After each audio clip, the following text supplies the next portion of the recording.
የፊት ማስክ በነገራችን ላይ ይለያል። የምር ሰርታችሁ ሞክሩት።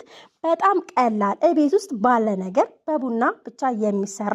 እኔ ቡና የተጠቀምኩት የኢትዮጵያ ቡና ነው። እናንተ ንስካፌ ካላችሁ ንስካፌ ሲሆን ደግሞ በጣም አሪፍ ነው። እንደዚህ ማጥለል እንደኔ አይጠበቅባችሁም እና ከዛ የተጠቀምኩት እዚህ ጋር ቤቢ ኦይል ተጠቅሜ ያለው። እናንተ ቤቢ ኦይል ካላችሁ ቤቢ ኦይል፣ ኤክስትራ ቨርጂን ኦይል ወይም ደግሞ ምንድነው የወይራ ዘይት ካላችሁ እሱን ተጠቀሙ። ለ10 ደቂቃ አንድ ላይ ዋጅ አስቀምጬ ከዛ በኋላ ዘይቱን ለማውጣት ደግሞ ሶፍት ተጠቅሜ ያለው። በሶፍት እንደዚህ ጨምቄ አወጣዋለሁ። እናንተ ነጠላ ካላችሁ በነጠላ በማንኛውም ነገር ማውጣት ይቻላል ማለት ነው። ቀላል ነው እና እንዴት ናችሁ? ደህና ናችሁ? ሰላም ልበላችሁ።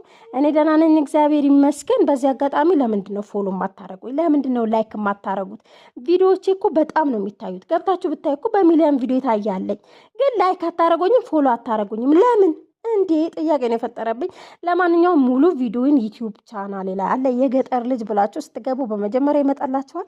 ከዚህ የተጠቀምኩ ቫዝሊን ነው። ቫዝሊን ተጠቅሜ ያለው አንድ ላይ ከዘይቱ ጋር አዋህጄዋለሁ። ሽታው እንዴት ልበላችሁ እግዚአብሔርን በጣም ነው ደስ የሚለው ሽታውና ተቀብታችሁት ራሱ ብትወጡ በቃ ምርጥ ሽታ ነው ያለውና ቡና ደግሞ ለፊታችን ቢሆን ለጸጉራችን ቢሆን ምርጥ የፊት ለተቋቋረባችሁ እንዲሁም ደግሞ ማዳት አንዳንዴ ሲወጣ ወይም ደግሞ ብጉር ሲወጣ ጠባሳ ጥሎ ይሄዳል።